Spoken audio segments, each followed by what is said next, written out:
E vamos agora entrar para o nosso quarto painel, cujo tema é o legado da arquitetura colonial e a arquitetura como um momento identitário. Para este painel, eu convido a se juntar a mim, Susana Matos e Rui Guimarães. A Susana Matos é arquiteta e o Rui Guimarães, fotógrafo. À vontade.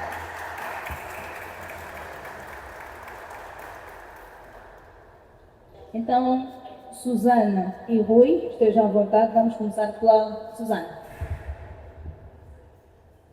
Ou, se preferirem, na ordem que quiserem. Sim, boa tarde a todos. Eu e o Rui alinhámos a nossa conversa para começar o Rui e acabar depois o Rui de seguir. Tudo bem. Não se importar. Sem problema. Então, boa tarde a todos. O meu nome é Rui Magalhães. Eu tenho 39 anos de idade. Sou arquiteto de profissão e fotógrafo. Tenho estado a trabalhar em fotografia há sensivelmente 10 anos e o que vos trago para apresentar hoje é um trabalho que eu fiz em 2019 que é sobre, a partida é sobre a maior fábrica já construída numa colónia do Império Português e é mais ou menos sobre isso que eu vou vos falar hoje. Há uma questão aqui que está-me a fazer alguma confusão, que eu falo, nós temos pouquíssimo tempo, portanto, vamos ter que trabalhar com isto. Porém, às vezes é muita informação, então eu vou fazer uma coisa que eu não tinha planeado, que é, eu vou tentar ler a memória descritiva do projeto, porque nós vamos falar sobre imagens, e para eu não estar a tentar improvisar e perdemos muito mais tempo, então, eu vou fazer uma apresentação desta fábrica. Basicamente a memória descritiva do projeto vai introduzir-nos no tema que as imagens tratam, então vão desculpar, mas só por uma questão do tempo, eu vou aqui ler a fábrica, o projeto. Então, o nome do projeto, o título é A Barriga da Besta, e segue dessa forma. Durante a conhecida Conferência de Berlim, no final da segunda metade do século XIX, teve como principal objetivo a partilha de África pelas potências colonizadoras, Portugal foi pressionado a acelerar o processo de conquista e ocupar, de facto, na totalidade, os territórios dos quais reclamava posse, sob o risco de serem tomados pelas potências imperialistas com maior poder. A instauração da República Portuguesa, na primeira metade do século XX, marca o começo de um vasto e ambicioso projeto de expansão e modernização da exploração colonial do interior de Angola. Para o efeito, foram construídas novas infraestruturas, como estações de rádio, emissor, portos, estradas, caminhos de ferro, que se pretendia servir de espinha dorsal para o estabelecimento de núcleos europeus e a colonização efetiva. O caminho de ferro de Bengala, construído entre 1903 e 1929, cerca de 2 décadas após a Conferência de Berlim, foi e é, até a data, a única ligação ferroviária da África Central ao Oceano Atlântico. No período colonial em que operou, o CFB transformou a geografia e a economia da região. Possibilitou a instalação de cidades, vilas, povoamentos e fábricas ao longo do seu traçado, enquanto assegurou o abastecimento dos mercados ocidentais ávidos por recursos. O pós-Segunda Guerra Mundial, seguido da criação de um mercado europeu integrado na nova ordem económica capitalista e a era das independências africanas, impuseram uma viragem na orientação da política colonial portuguesa, sobretudo na província ultramarina de Angola, abrindo o território ao investimento de capitais nacionais e estrangeiros, sendo a maior parte consagrada para o fomento de indústrias extrativas e transformadoras. Na região do Alto Catumbela, zona sudoeste do interior de Angola, jaz a 1.300 metros de altitude o corpo do maior e mais importante complexo industrial do período colonial, a Companhia de Celulose do Ultramar Português, Sociedade Anónima de Responsabilidade Limitada. A razão para a localização da fábrica deveu-se ao caminho de ferro de Benguela, o rio Catumbela e as grandes reservas de água no subsolo. Condições ideais para o monocultivo em grande escala de eucalipto salina, árvore originária da Austrália e da qual era extraída a celulose para pasta de papel. Foi fundada em 1955, iniciou atividades em 1962 com capacidade para produzir 75 toneladas de pasta de papel e 15 toneladas de papel por dia.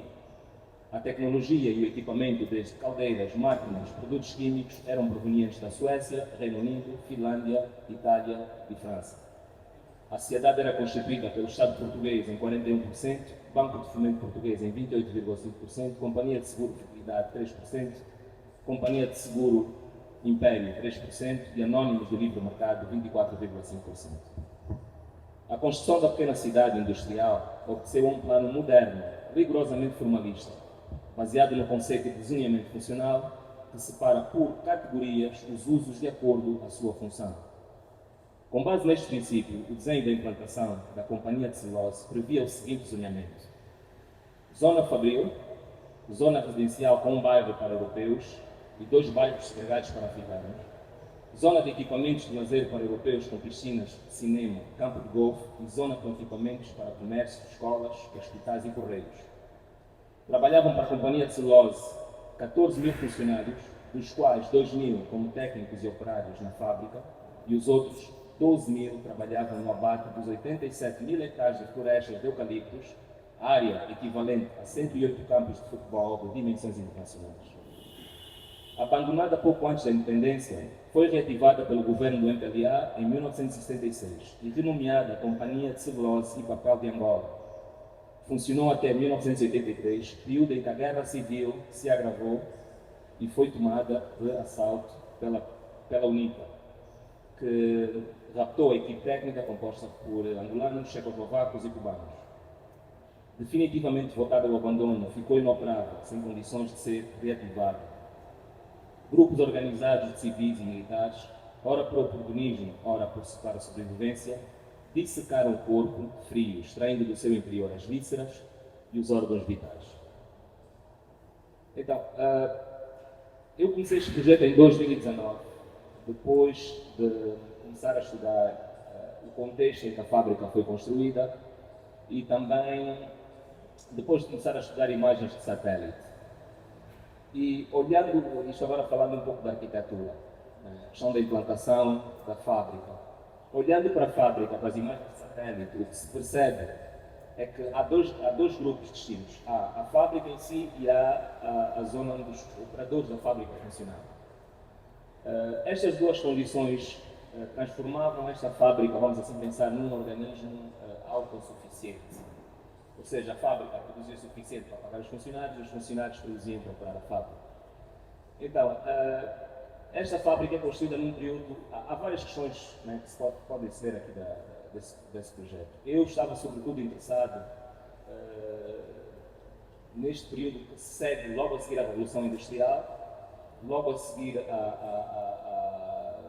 ao século XIX e depois no século XX, a Segunda Guerra Mundial, onde Portugal é forçado a abrir, sobretudo, a colónia de Angola para a exploração do livre mercado. E este modelo de fábrica é um modelo que juntava, eu diria assim, 2 sistemas. Um, que é o núcleo de povoamento, que era uma forma de penetração para o interior, uma forma avançada de penetração para o interior de Angola, e a outra é o modelo ou o sistema de indústria extrativa.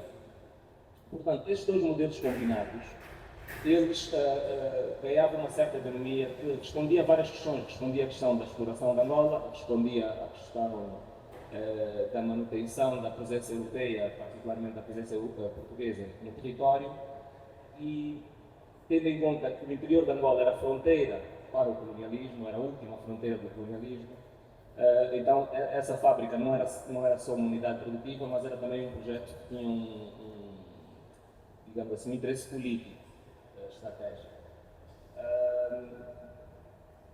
Esta fábrica surge, como eu disse no texto, por 2 motivos essenciais. Um, que é o caminho de ferro de Benguela, que ligava o porto do Lubito à parte sul da República Democrática do Congo, ou seja, mais para o centro da África. E isto era uma zona de escoamento da qual essa fábrica fazia parte desse sistema. A mim o que me interessou foi fotografar não o complexo todo, eu não fotografei a cidade, fotografei apenas a fábrica. E eu, enquanto isto agora falando de fotografia, estando fazer 2 visitas ao local, estando ali, uma das impressões que eu tive e uma das coisas que eu tentei trabalhar era esta ideia deste superorganismo, deste corpo que depois eu, pelas razões que eu vou passar por explicar mais à frente, decidi chamar de Barriga da Besta, mas o que eu pretendia com estas imagens era como se fosse fazer uma autópsia à fábrica, porque já era um edifício em decomposição, e era como a sensação que eu tive de estar lá, era como se eu estivesse dentro de um animal. E eu acho que isso, à partida, jogava um pouco com essa ideia desta fábrica ser um projeto colonial, era um projeto capitalista do livre mercado e, sobretudo, tinha como interesse explorar os recursos locais. Então, o que eu tentei trabalhar em fotografia é uma certa aura dessa intenção, porque, pronto, convenhamos que são questões que são metáforas, usamos coisas, a imagem serve para significar essa ideia, mas é essencialmente isso, com a fotografia que se pretende, que é trabalhar com base na pesquisa que é feita, trabalhar, vamos assim dizer, uma forma contemporânea do presente que nós olhamos para esse legado da indústria extrativa colonial. E pronto, para já essencialmente penso que é isto. Agora, não sei se há mais pessoas, se houver alguma questão, eu estaria aberto. E por agora vamos passar para a exposição da Susana Matos. Então, penso que porque é que eu e o Rui combinamos fazer esta sequência? Na realidade, o Rui está a falar de uma memória que vai acabar por ser só fotográfica, porque este edifício está num estado de ruína que um dia em breve tempo vai deixar de existir. Então, e a minha apresentação é exatamente sobre a importância da preservação das memórias. Portanto, este trabalho do Rui, neste ponto de vista da fotografia, é muito importante, porque pelo menos fica a fotografia, não é? Do que é que nós vamos falar aqui? Qual é o meu objetivo com esta apresentação? Antes de mais, eu queria me apresentar aqui como docente universitária, como arquiteta apaixonada por património. O tema do património é um tema muito sensível em qualquer lado do mundo, mas certamente que aqui, se estamos a falar de património que nós herdamos do período colonial, é um tema ainda mais sensível. E eu, como angolana que sou, como angolana que estudei aqui, que me licenciei aqui, preocupo-me muito com este tema e faço questão de partilhar informação, mas não impor a minha ideia. Eu sou professora há 40 anos e isso quer dizer que eu gosto muito de partilhar. Gosto de partilhar, mas também gosto muito de receber. Por isso a minha apresentação vai acabar com perguntas, mas não sou eu que vou responder, ok? Porque nós todos temos ideias diferentes e a questão do património é uma questão que ele só é aceito quando a comunidade o aceita. Se a comunidade não aceita o património, é muito difícil preservá-lo. Então, e por isso esta apresentação chama-se Memórias que Contam História. Eu vou-vos apresentar aqui alguns edifícios que podem ser instrumentos para contar a história de Luanda. Isto quer dizer o quê? Nós podemos contar a história de uma cidade, a história de uma nação, a história de um país, a história de uma época, através da sua arquitetura. Porquê? Porque cada edifício é construído num determinado contexto. E para nós conhecermos o edifício, temos que conhecer o contexto.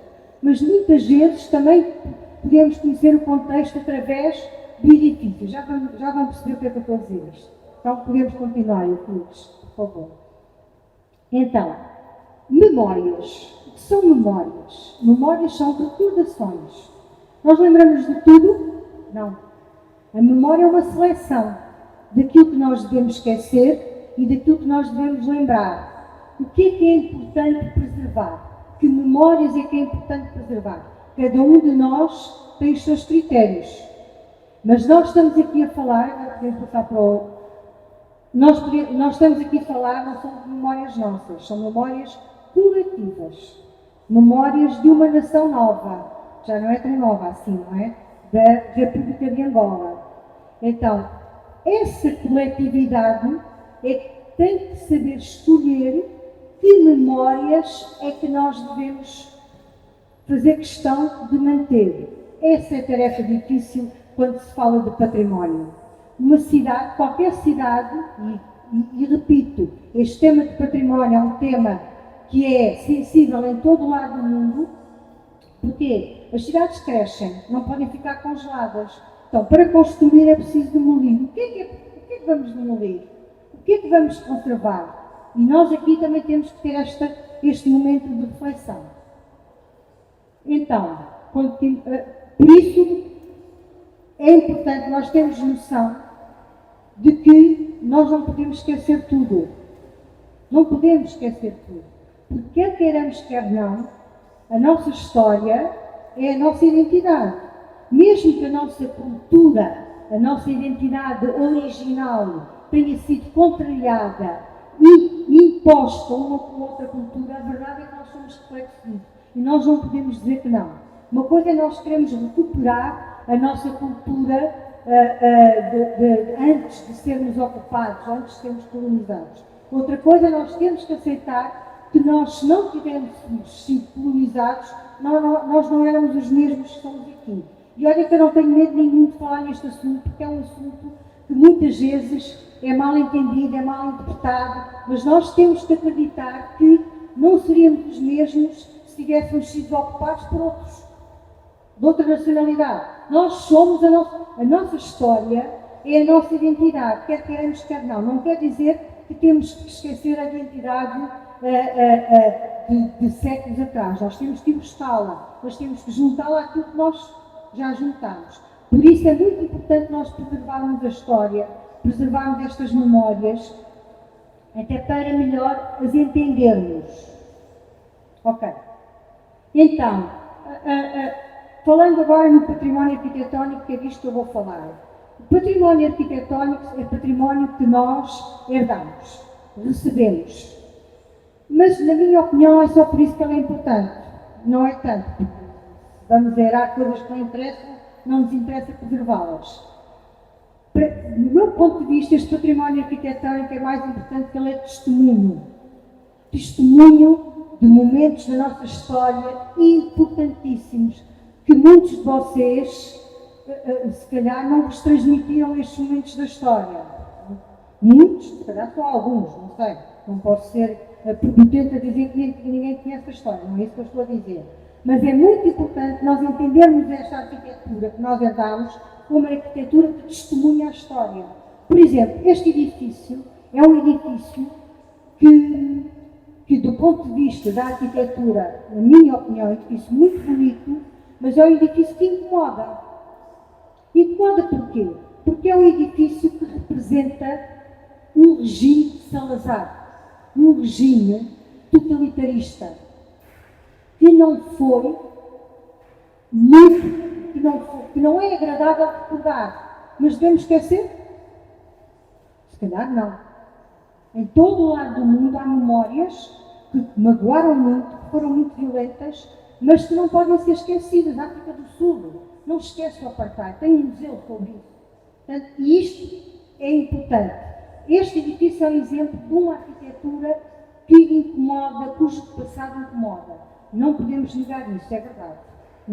Mas há outros que incomodam mais, outros que incomodam menos. Vamos ver o que é que vale a pena realmente preservar. Então, o que preservar e que critérios é que nós devemos utilizar para ser considerado património? Tenho que andar mais rápido, depois vou ultrapassar o meu tempo, não é? Não sei se alguém está a ver o meu tempo, porque eu não estou a ver. Pronto, então, um edifício pode ser classificado com vários critérios. A importância, portanto, que valores é que o edifício pode ter para poder ser classificado, para poder ser considerado importante, para poder ser oficialmente reconhecido como património, que é o caso deste, por exemplo. Pode haver vários critérios. A sua história, a sua arquitetura, a sua antiguidade, a sua importância social. Há muitos critérios que levam a classificar um edifício como património. Eu vou-vos mostrar edifícios que são classificados como património. Todos os edifícios que eu vos vou mostrar são património histórico-cultural, uns classificados antes da independência, outros classificados depois da independência, mas pela sua importância histórica. Não quer dizer que também não tenham outras importâncias. Então, vou apanhar aqui, o tema aqui é colonial, por isso eu não vou falar do tempo depois da independência, não é? Vou habitar dois períodos. O pós-descobrimentos, que é de 1482 a 1885, que é o período que inicia com a chegada de Ocão a Angola, até à Conferência de Berlim, que é um marco histórico muito importante para Angola. Muito importante, e o edifício que o Rui falou é consequência dessa Conferência de Berlim. Depois o período do colonialismo, denominado do colonialismo, que é de 1885, Conferência de Berlim, até à independência. Então, continuando. Então, vamos falar, não se vê muito bem, mas acho que todos vocês conseguem perceber que estamos a falar de um edifício que todos conhecem, do século XVI, que é a Fortaleza de São Miguel. Então, a Fortaleza de São Miguel foi o segundo edifício que os portugueses construíram em Angola. O primeiro foi uma igreja. Paulo Dias Novaes chegou aqui, encontrou a Ilha de Luanda habitada, não se quis misturar com os habitantes que estavam na Ilha de Luanda, que eram principalmente representantes do Reino do Congo, e pediu autorização para assentar no morro de São Miguel. Construiu uma fortaleza que já foi prisão. Primeiro foi um forte, foi um marco geodésico muito importante para Angola, foi forte, foi museu, e agora já teve quase todo abandonado, e agora é museu outra vez. Portanto, a fortaleza marca realmente o início da ocupação, não da colonização, mas eles primeiro só ocuparam da ocupação portuguesa em Angola. Foi invadida por holandeses. Portanto, estas paredes contam imensas histórias. Século XVI. A seguir, século XVII, temos uma igreja que é a Igreja da Nazaré, e aqui esta igreja dá-nos um dado muito importante. Nos textos, se vocês forem aí a Wikipédia, encontram informações interessantes sobre esta igreja. Tem um texto que diz: esta igreja foi construída num local longínquo da cidade. Era tão longe, que até foi oferecido um rebanho de ovelhas para os padres poderem sustentar. Portanto, isto dá-nos um dado. A cidade não chegava até ali. Isto dá-nos um dado histórico. A cidade, já estou a fugir do sítio, a cidade limitava-se à cidade alta, onde era a fortaleza, e cidade baixa, zona de comércio, ali nos Coqueiros, que era o bairro da Praia. A Nazaré estava num campo, numa zona rural. Por outro lado, esta igreja foi mandada construída por um governador português, para pagar uma promessa de naufrágio no Renda Afogado, e depois esta igreja faz também homenagem a uma batalha muito importante para Angola, a Batalha de Anguilla, onde o reino português e o reino do Congo lutaram arduamente, e foi uma batalha que enfraqueceu muito o reino do Congo. Há uns painéis de azulejos no interior desta igreja que retratam o desenho desta batalha, a história. A seguir, já finais do século XVIII. Como bem, eu estou a contar a história de Luanda, através de edifícios. Finais do século XVIII, início do século XIX, temos a Rua dos Mercadores, das ruas mais antigas da cidade. O nome diz o que é uma rua onde se comercializava muitos produtos que vinham da fábrica do Rui, onde se comercializava borracha, algodão, escravos, também ainda se comercializavam nesta rua.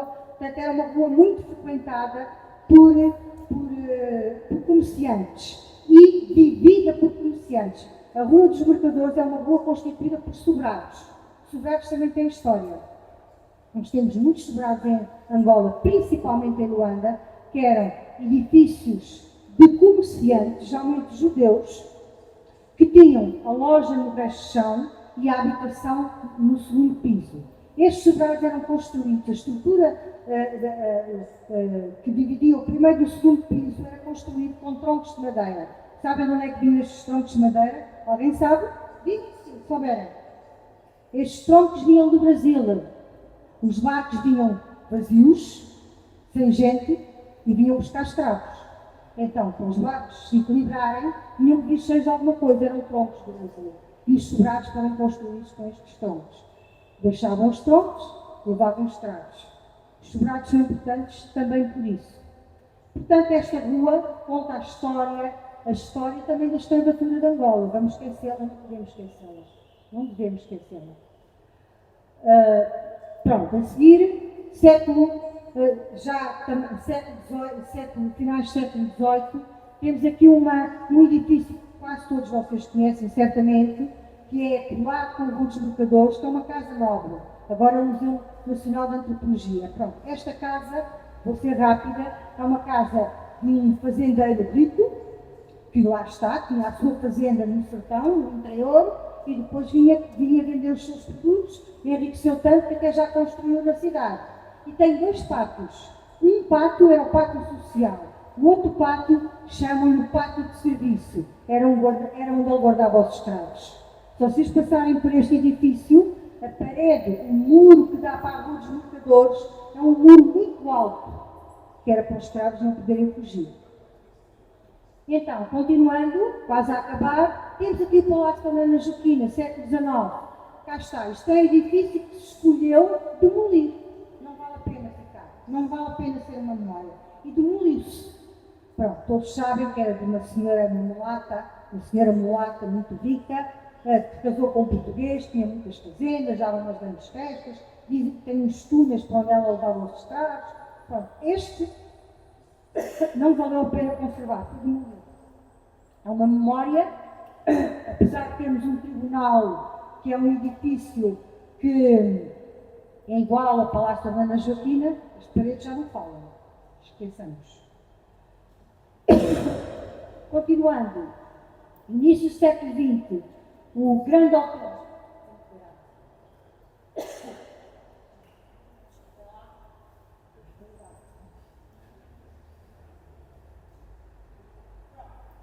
O grande hotel agora é o Instituto Guimarães Rosa. É um centro cultural e foi o primeiro hotel de luxo para receber quem? Os comerciantes. Os comerciantes vinham para Luanda fazer todo o tipo de comércio. E à volta deste edifício, podia ser uma hora para contar histórias à volta deste edifício.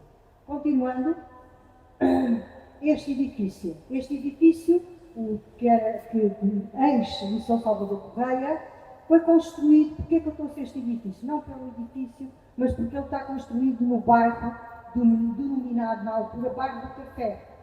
Bairro que foi construído com dinheiro do café. E aqui não eram só portugueses. Muitos fazendeiros angolanos faziam o seu negócio do café e construíram aqui as suas habitações na cidade. Finalmente, o edifício da Liga Nacional Africana. Este edifício tem muitas memórias da luta pela independência. A Liga Nacional Africana era uma associação de intelectuais, desportistas, que, além de praticarem atos relacionados com o ensino, com o desporto, com a saúde, com a cultura, com a música, no meio, muitas atividades clandestinas aconteciam através desta associação. Esta associação, muitos panfletos clandestinos distribuiu. Por isso este edifício é importante, não pela sua arquitetura, que é uma arquitetura salazarista, Estado Novo, mas porque lá conta a história da independência. Foi onde os Angola-Ricos cantaram pela primeira vez para um grande público. Todos sabem que são os Angola-Ricos. Então, é um edifício que também tem muita história para contar. Então, cá está. Então, este legado é para manter ou não é para manter? Eu deixo esta pergunta, não vou responder. Este legado histórico, nós devemos conservá-lo ou devemos apagá-lo, esquecê-lo. Por outro lado, pergunto também, este legado, nós, comunidade, nós angolanos, encontramos identidade neste legado arquitetónico? Então, isto é para refletirmos todos. Eu não estou a dizer nem que sim, nem que não. Pronto. Muito obrigada. Desculpa se me estendi muito. Muito obrigada.